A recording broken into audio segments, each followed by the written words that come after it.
information war happened not only in Ukrainian territory.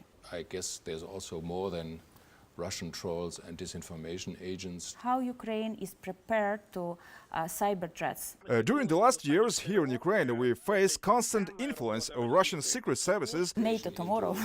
Into NATO or into the European Union is a prospect of a year or two. They are not giving you the real picture. Project of Nord Stream 2. I don't feel I have the role of an advocate of Nord Stream 2. Hello, I present today a new episode of my program Eurointegrators. My guest today is Ambassador of Germany in Ukraine, Mr. Ernst Reichel. Guten Tag, Herr Botschafter. Guten Tag. Mr. Reichel, after the fall of Berlin Wall, Germany met the question and situation of uniting two parts of Germany in one, with uniting people of different views and beliefs into one nation.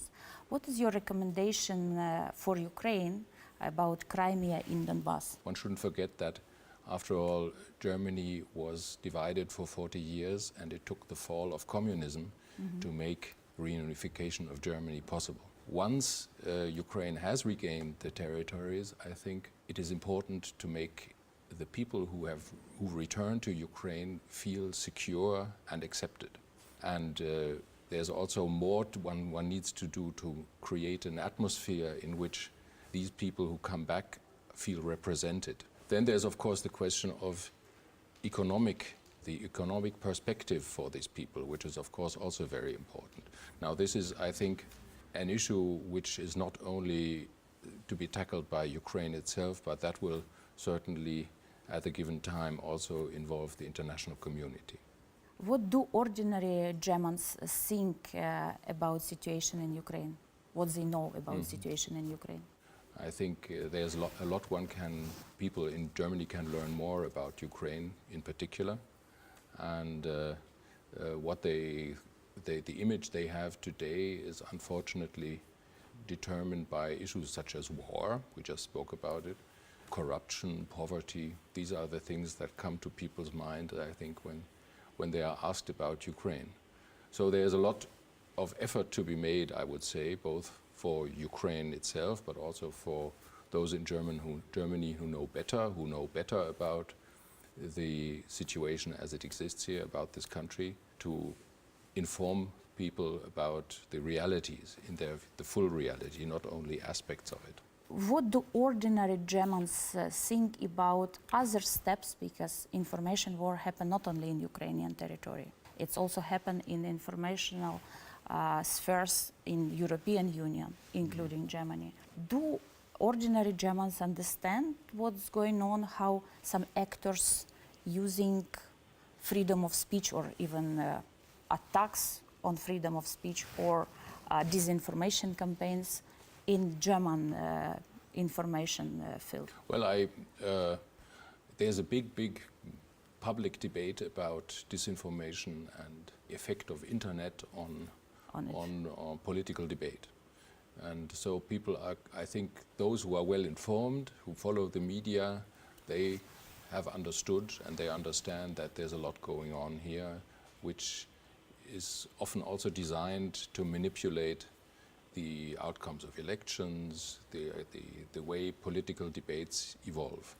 Now, this is not only, one would tend to think here of Russia exclusively when you're here in Ukraine, but I guess there's also more than Russian trolls and disinformation agents. Just think of, for instance, Steve Bannon, the former chief of staff of President Trump, who is now working out of Italy and Belgium, and is focusing on Europe. I have some slides which I get from presentation of German professor Susan Spam, and it's about beliefs of German people in elections. So that's about 2017, Okay. About elections, before elections. And it seems about which Sputnik and Russia Today describe in their news, and negative and or positive.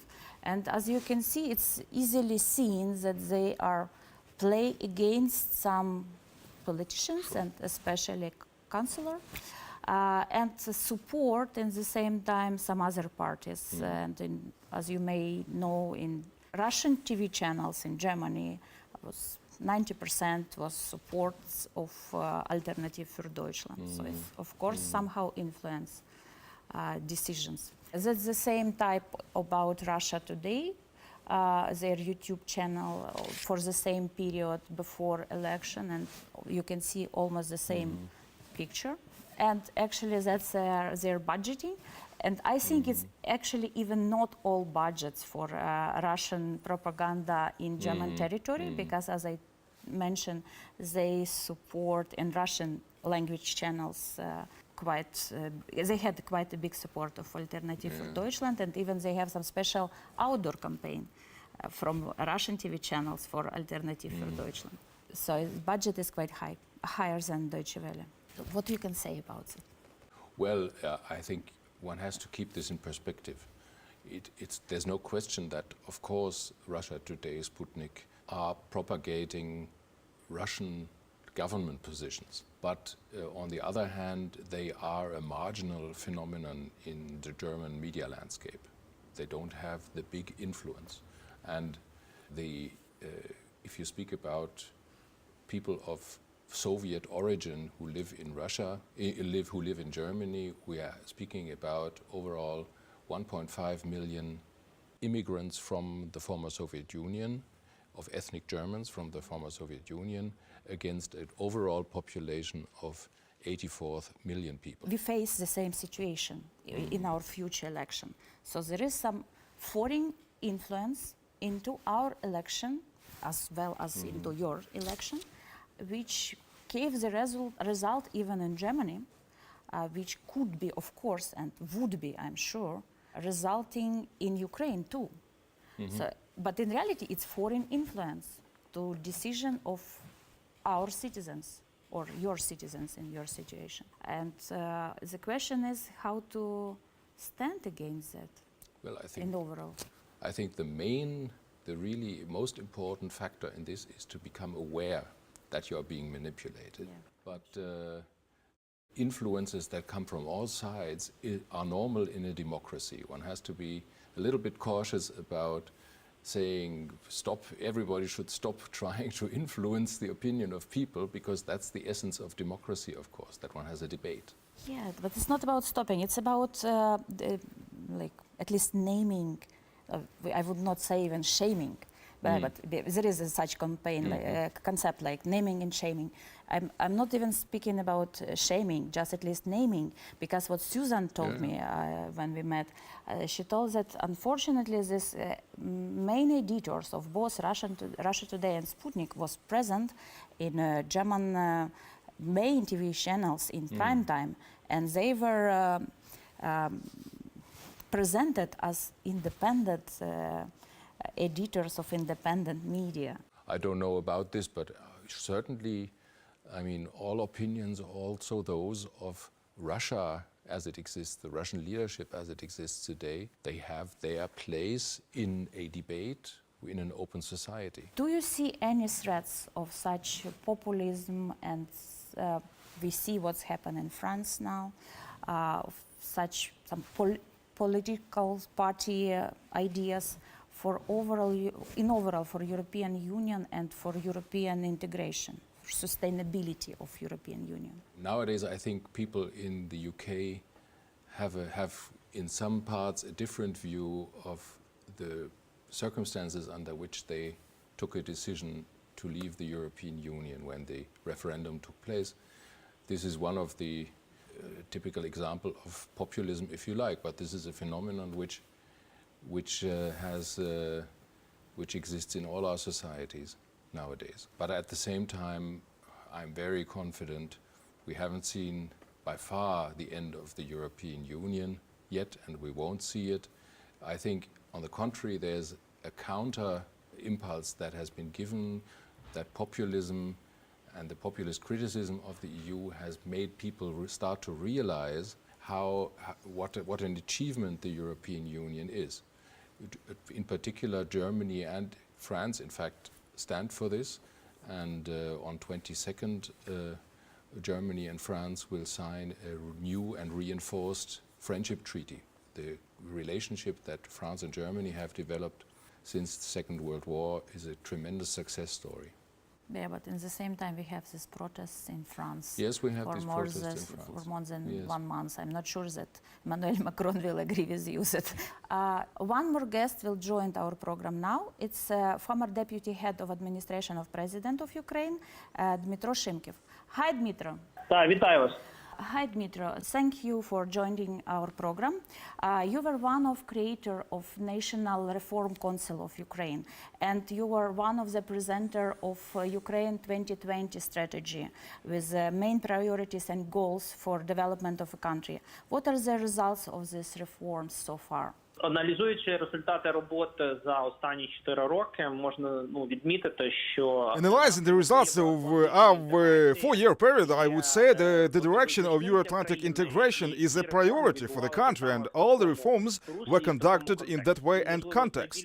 We achieved good results in security bloc. I mean, the percentage of GDP that was spent on security. на Збройні Сили України. Ми сьогодні бачимо орієнтовані на НАТО, на стандарти НАТО Збройні Сили України. Питання реформи судочинства і справедливості. Our armed forces trying to follow NATO standards. Unfortunately, the judicial reforms and the issue of proceedings are not progressing. Regarding the economical field, especially the issue of energy independence, I see the positive dynamic. At the same time, if to mention the question of life expectancy, the per capita income, our expectations were higher and we felt too optimistic. І були впевнені, що агресія Росії завершиться значно швидше, і ми зможемо відновити We економічну hoped that the Russian aggression would end much earlier and the country would renew economic growth. But despite the negative factors, we have some signs of economic stabilization. So, analyzing our strategy by 2020, we realized that we have some direction with the progress and we have some directions with a lot of work to be done. Dmytro, you are famous for your digital experience. You were a general manager of Microsoft Ukraine. What do you think about Ukrainian cybersecurity and how Ukraine is prepared to cyber threats, especially concerning elections? Ми спостерігали всі види атак, які відбувалися на українську державу, тому що адміністрація президента завжди є найласомим шматочком і найголовним, одною з найвідоміших цілей у будь-якій країні. We looked on all kinds of attacks against Ukraine. The president's administration is a target for such attacks in any country. The challenge is that no one feels fully protected of those threats. Та російських хакерських угрупувань, мета яких була дестабілізація в країні. Те, що відбувалося, дестабілізація в соціальній сфері, це стосується виборів, формування точок зору. During the last years here in Ukraine, we face constant influence of Russian secret services and hacker groups who aim to destabilize Ukraine. Атака на критичні інфраструктури. Ми бачили атаку на фінансово-бізнесову інфраструктуру, всім відомий Нотпетя. Це також велика атака, яка завдала значної шкоди Україні і українській економіці. I mean elections, information policy, different media, attacks on infrastructure, business companies, well-known virus Petya that affected country's economy. So, what has been done? Система захисту. Головне були проведені за підтримки Сполучених Штатів Америки і Департаменту енергетики підготовка фахівців. Ми маємо потужний рівень фахівців зараз. In President's administration, we have a strong system of cybersecurity with assistance of USA. We have got well-trained specialists.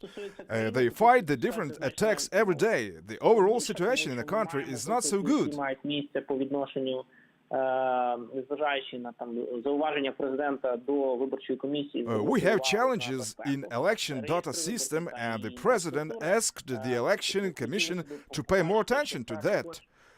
So we want to see more progress here. In Germany, there is a law about hate speech in social networks. What do you think, Dmytro, should we try to adapt and apply such kind of law in Ukraine? Я знаю, що питання у Німеччині дуже довго обговорювалося щодо питання толерантності і соціальних мереж як простору, в якому відбувається дискусія. I know this question in Germany was widely discussed. I'm sure this is a serious issue to tackle. Для себе визначила, що є, де знаходяться ті червоні риски, які не може переходити будь-який The country has clearly defined the red lines, and this is very important, as Germany is a very tolerant state and nation which always finds the right compromises but always takes care of its own security. Окей, дякую, Дмитро, що долучився до нашого ефіру. Well, I think to make big social networks responsible for hate speech, to make them responsible to monitor it and to counter it, is in principle the right idea.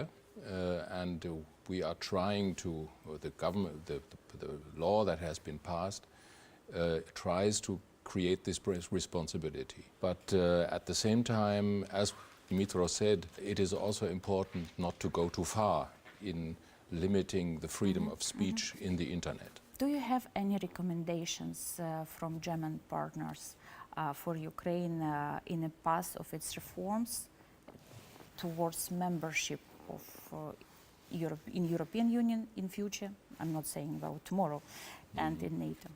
Yeah, I think here again, one has to find the right balance between ambition, insistence, determination on the one hand, and strategic patience on the other hand. Those who promise that integration into NATO or into the European Union is a prospect of a year or two, they are not giving you the real picture. Even in 5 years? I don't know. No, I guess 5 years is highly unlikely too. At the same time, what really counts is, okay, salesmanship is all right. It is right for the Ukrainian government to promote what it has done. It's populism, actually. But what really counts is concrete reform action. Ukraine has committed itself to security sector reform some years ago already in the NATO context, but not very much has happened. It is still not to be understood really, according to Western standards, why SBU monitors the adherence to commercial regulations. This is not, in our understanding, a job for a security service.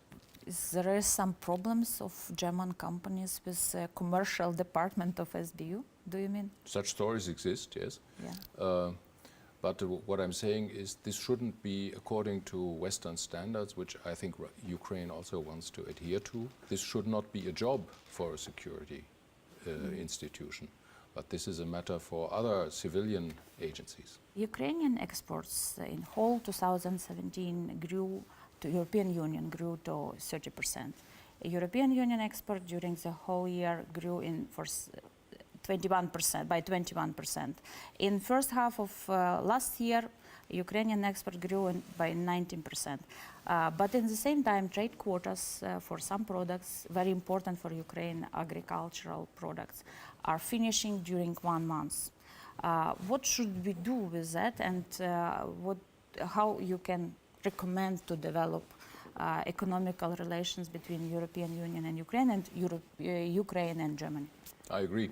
There's a lot of reason to be optimistic about trade with the European Union. I would expect this trend which you have described to continue. The factor which is holding the potential back is not so much these very individual cases of quotas, but rather that we have still a lot of work to do here in Ukraine with what we call regulatory convergence, that is the adoption of EU standards and regulations to Ukrainian production.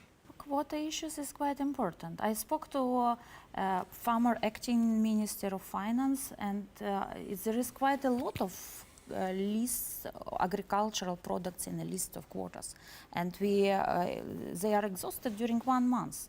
That's really not, I think not fair, especially if European Union want to develop Ukraine. I think it's rather better to give opportunity to make fishing for Ukraine by itself than to give every day Ukrainian new fish. Yeah. No, but I mean this is. I insist that these are individual issues. The big picture is that we are trying really that the entire deep free trade agreement and the additional autonomous trade preferences which the EU has given Ukraine without Ukraine giving the same preferences to EU products, that they are really a tremendous opportunity for Ukraine, which Ukraine is using. But of course there are also the interests of EU farmers which come into this mix. It is the whole free trade is not only about the interests of Ukrainian honey producers, but also, of course, the European honey producers. They don't want to be pushed completely out of the market by cheaper Ukrainian products. So there is a balance one has to find after all. This is a calculation or a way of thinking which is common to all trade relations, and also Ukraine is known for quite a few protectionist regulations. We have such type of quotas for European products? Well, No? I'll give you one example where Ukraine actually openly violates the free trade agreement with the EU, and that is the ban of exports of raw wood to the European Union. The treaty foresees free trade, but the Parliament has imposed a ban on the export of raw wood to the European Union. This is a protectionist measure to the benefit of furniture production industry and to the disadvantage of the wood production industry. We were speaking about quotas for export, Yeah. But I doubt that Ukraine has some quotas for European products to be imported into Ukraine. I don't doubt. know. I think we do not have such issue, and in European Union we do. And I mean, You do. quota in this context only means that that there's a limited amount of, say, honey you can export to the European Union without customs.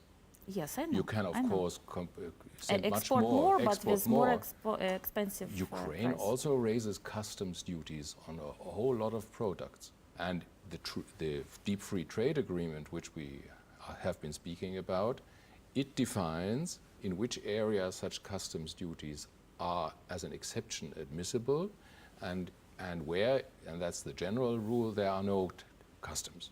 No? And that's agreed between the two countries.